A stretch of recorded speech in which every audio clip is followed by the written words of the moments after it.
Before we continue with this afternoon's evidence, I'd like to say something to those watching online.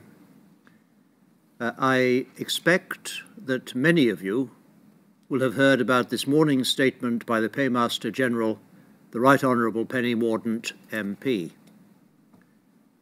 You will recall that I first called for action to rectify the lack of parity and financial support for people infected and affected after the inquiry's preliminary hearings.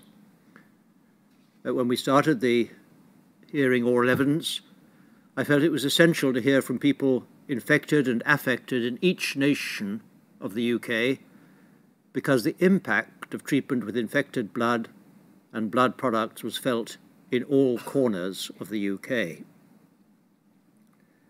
Today, I really welcome the commitment to bring the 4 national schemes into broader parity, to help to alleviate what I've described as the grinding hardship to which far too many people have been condemned through no fault of their own. The statement also sets out the government's intention to appoint an independent reviewer to carry out a study looking at options for a framework for compensation to inform the government's preparations for what the inquiry may recommend.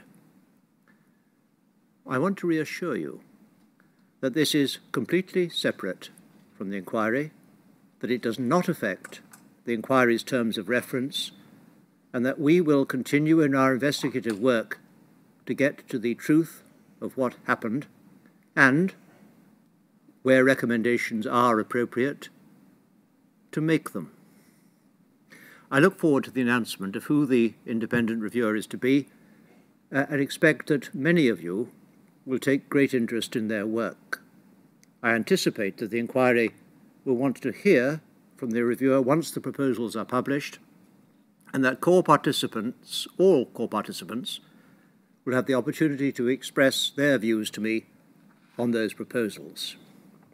In the meantime, as I said, our work continues.